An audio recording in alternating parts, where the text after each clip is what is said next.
Hi there, it's time for my first game review from this new series, but firstly I just wanted to say thank you to everyone who's left me a message, a comment on my launch video that I did last week.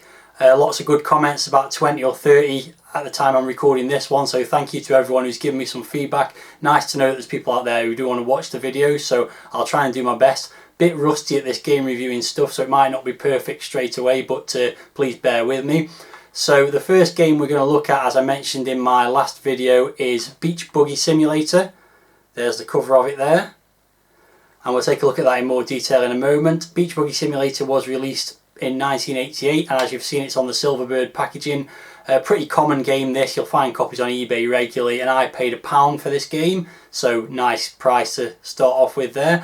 And just wanted to mention that my game reviews, if you've not seen them before, they're pretty low tech. I literally just point the camera at the screen, play the game and talk about it while I'm playing, so I might get my words mixed up a bit of erring and umming and ahhing, especially as we do these early ones, and I've not done any game reviews for about 2.5 years, so as I've just said, please bear with me. It's pretty low tech, but that's the way I like it. It's all done on the original hardware. Commodore 64, as you can see, is on the screen behind me there, so let's get this game fired up and take a look at it. So here's the packaging for Beach Buggy Simulator, as I've just shown you. It's this pretty cheap and nasty Silverbird packaging. Logo for the game is quite nice. Graphic image there, not so good. It's pretty basic, just a guy in a beach buggy with his girlfriend. And the Silverbird logo on the bottom corner. Spine, same logo as on the front, along with the system information there, Commodore 64 in the traditional red. I think that system colour coding actually originated on Mastertronic games, if I remember rightly. Anyway, let's move on to the back. And on the back cover we've just got 4 screenshots from the game, which, at a guess, I would say are probably Amstrad screenshots. Bit too much colour to be Spectrum, I think, but the colours are a bit too vibrant to be Commodore 64. So there you go. There's nothing else on the back other than, I guess that's just a list of the different languages that the instructions are in. And also the BT logo in the bottom corner there, as I mentioned in my last video, British Telecom did own Silverbird, so there you go. Let's have a look inside at the instructions. So just as the outside cover seems a bit simplistic, so does the inside instruction information. Actually, this is not instructions at all here, it's a list of some games that are coming out on the Silverbird packaging soon, and also the opportunity to write in and let them know what you think of the new Silverbird packaging, which I think if I'd done that back in the day I'd have probably said it looks a bit cheap, but there we go. Hopefully the games are better than the packaging. So then there's a load of information about what to do if the thing's not working, and also you can write in for a catalogue. And finally we get to the actual instructions. So as you can see, Beach Buggy Simulator, copyright Probe Software. I'm not sure exactly what games they did, but I'm pretty sure Probe did some quite reasonable games on the Commodore 64. I'm guessing this didn't make the grade as a full price game. So it tells you about the game. You've just bought yourself a beach buggy and enter the dune trail to show everyone how excellent it is. Burn across the sand hills, jump over the rocks on fire, and if you have to, shoot out the helicopters. Seems a bit strange for riding a beach buggy. Beat the clock and qualify for the next harder round. And you've got your loading instructions for both the Commodore 64 and the 128. And then right at the bottom we've got the controls, which basically just says use a joystick in port 2. No idea what the joystick's going to do, but there you go. And that's it. So very simplistic instructions for this game. Hopefully that suggests the game itself is fairly simple to get your head around. So here you can see our first loading screen of our first game, and it's not too bad really, I don't think. It's very brown for a beach buggy. The sand, I mean, the sand's very brown. You'd have thought they'd have used the yellow, given that it's supposed to be on a beach. It's more of a rock buggy on this particular image, but not a bad image. Pretty simplistic. It's just got Beach Buggy Simulator written at the top there, and a nice picture of a beach buggy, and the sea in the background.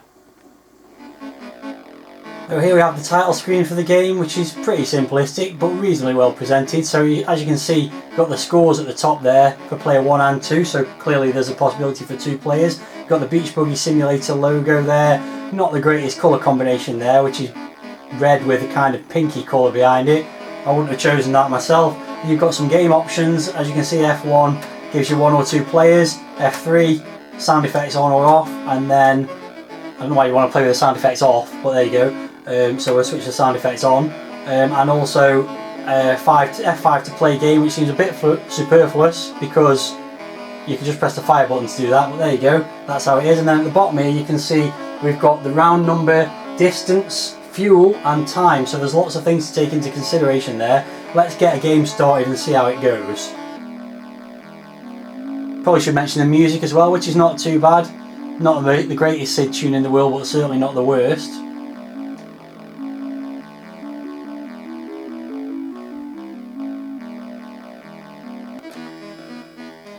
Okay, so let's get a game started. As you can see, once you've pressed F5 to start the game, you then have to press fire as well. So I'm going to take this slow to start with. So as you can see, we've got a beach buggy going along a beach. And oh, it shoots. Okay. Not your typical beach buggy then, it's armed with some kind of guns. So up does the jumping. Oh, and I've crashed into a rock. I am just taking this slowly just to get to grips with it a little bit. So pushing right accelerates, pushing left brakes, or slows down I should say, until you slow to a stop. Oh, I've crashed into every single rock so far. So we've got a time limit ticking down, which was only a minute to start with. Okay, there's helicopters. Okay, so you've got to shoot the helicopters that come past. It did mention that. And that was a fuel pod, because that's just topped the fuel up, which was also ticking down. So you've got to deal with fuel ticking down, time ticking down, helicopters, which presumably shoot at you. Oh, jump over the rocks, jump over the fires, because you get a lot of fires on the beach. And also, there's also a distance to go, which is presumably the distance to the end of the level. So that didn't go very well. I was just having a trial run really. So let's give it another try, I guess.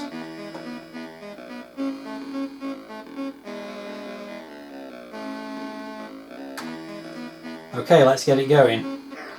Okay, so let's go at a sort of moderate speed and see how we get on going over these obstacles. Okay, so far so good. Oh, I thought I'd pushed up to jump there.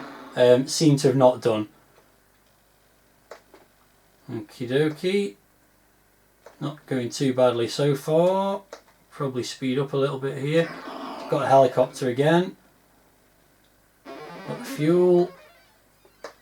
Okay, this is not going too badly. Oh, there's a lot of helicopters. Oh, I've jumped straight into the fire there. That didn't go too well. And I've, for some reason, blown up again there. Not really sure why. Some bad collision detection maybe. Okay, made it over those. It's not going too badly.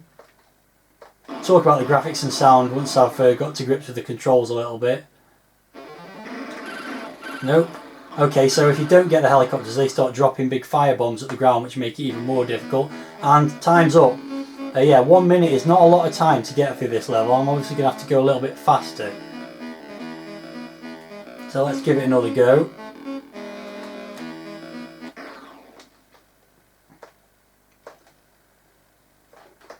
Oh, I managed to jump it that time. Oh, let's go. Oh, it's quite a nice bounce it did. Yeah, oh dear. You've really got to get your timing exactly right on this.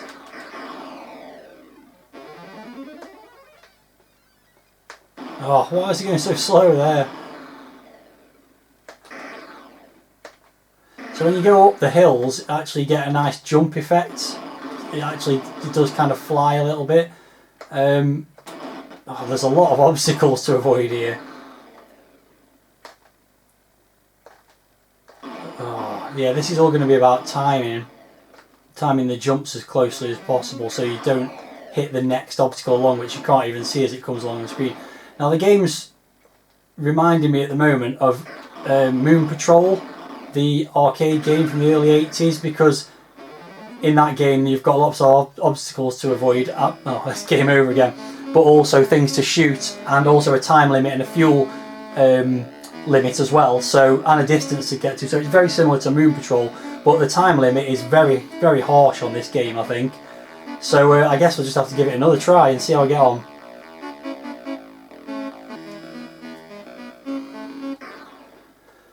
So while I'm trying this again, let's talk about the graphics, which I don't, managed to jump it. Oh wow, I nearly made it over that one as well. The graphics I don't think are too bad. You know, the scrolling's pretty smooth and they're sort of functional. The colours are quite nice for the beach and everything. The helicopters are a bit disproportionately sized based on how big the beach buggy is. The buggy itself, I think, is working quite well. It's got some nice animation of the tyres and stuff. It's pretty nicely drawn. The explosions, of which there are many, are quite decent. The sound effects are somewhat limited, I think. It's basically no engine noise, which seems a massive omission for a game like this. But you do have the sounds of shooting and the sounds of exploding, and that's about it. I'm not getting any better at this game the more I play it. I just keep crashing into stuff. I will persist though. Oh, no, it's a very abrupt game over as well. There's definitely no margin for error in this game. So let's try again. I'm going to focus just on the gameplay, so I'm not going to talk too much here. I'm just going to try and get through this thing. Oh, I managed to jump over that thing then. That was perfect. Okay, this is going a lot better now.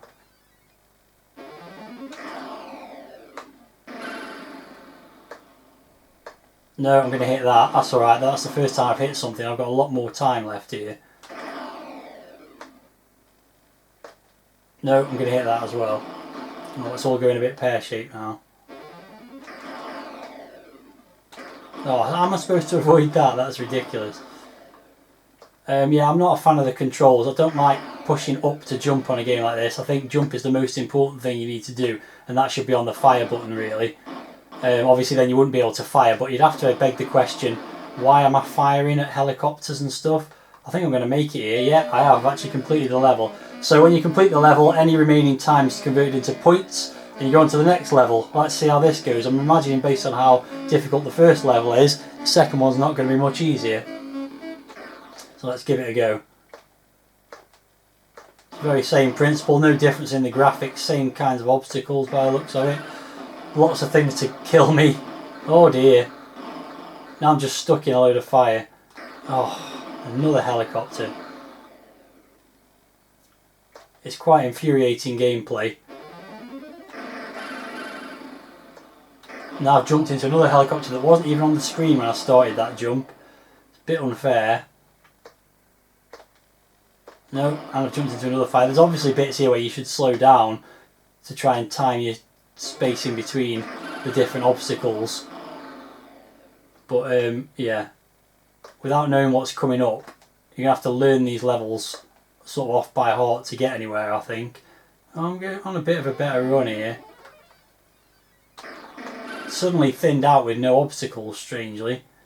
Don't know if I'm going to make it. No, I'm not. I'm going to run out of time. I was really close to the end there, which, considering how much I crashed at the beginning, wasn't too bad. So I've got a score there of 8,890. No high score table, which is a bit of an oversight as well, I think. I'm going to see what happens if you play with the sound effects off, just for a change. Okay, so you get in-game music as well. So you can have music in-game, you can have sound, but not both. I don't know why. I'm pretty sure the Commodore 64 is capable of playing both. And now the first round's going really bad. Which makes me think that the last time I did well on the first round, it was somewhat luck. Yeah, without knowing when you're crashing into stuff, it's even worse. So I won't be playing with the music on again. Oh, you must have to drop between those two to get over those. At least you get to hear a bit more of the music. It does very much remind me of sort of classic sort of budget game music. Unless it's the sort of Rob Hubbard, David Whittaker style music, which is always good. And I do believe Hubbard's done quite a few tunes for some of the Firebird games, so we'll be hearing some of that stuff eventually. Yeah, I don't think I'm going to complete this level this time, and to be perfectly honest, I'm not that bothered, because playing with the sound on, playing with the music on, is not very good when you're trying to work out what you should and shouldn't hit, for some reason. There's no logic to that, but there you go. I'm going to switch some sound effects back on again, and give it another try. Yeah, the helicopters just doesn't fit. It doesn't fit the whole Beach Buggy Simulator thing. It's like, why would you have helicopters shooting at you? It makes no sense. And I think it's a shame actually, because it's making the game annoying. Because if there was no fire, you could use the fire button to jump and it would be more responsive than pushing up on the joystick, and make it easier to negotiate the various obstacles. So how are you going to get around that? So yeah, I think that was a bit of a mistake. It's sort of a mixture of two games, as I said, Moon Patrol, but also it's quite similar to the classic Commodore 64 game Kickstart. Actually made it to the end of the level there with 1 second remaining. If you'd made it more of a Kickstart game and less of a Moon Patrol game, I think it would have been a better game if they put more obstacles like maybe water to jump and things like that. But it's kind of 6 of one, half of the other, and neither of the two halves are particularly good. I am determined to try and get past another level though, although jumping on the top of a helicopter isn't going to help. I think if you're going to have things that kill you, you need to have lives really as well, rather than just a timer. It just doesn't seem fair to be hitting this stuff, especially when it's not even on the screen when you jump and then you'll end up landing on it. Oh, you need to be a bit slower then. See how it goes. No, see, I have to jump over that, I guess. I do like the jumping off the dunes. That gives a quite satisfying effect, although not when you jump into a fire. I doubt I'm going to make it. Looks like there's a bit too far to go for the amount of time I've got left. But this bit just thins out. I've done it. See, that just thins out at the end with no obstacles at all. It's really strange. So I'm on to level 3. Let's see how this goes. Oh, okay, we've now got missiles or jet fighters going after us as well, because there wasn't enough things to kill me.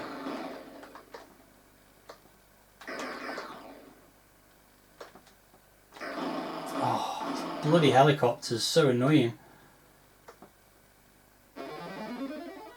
I will say something for it, it has got that I want another go quality. That's not because it's particularly addictive gameplay, I think it's just because it's frustrating that the game only lasts a minute and you want to get a bit further. I suppose the one advantage with a level only lasting a minute is it doesn't take long to have another go.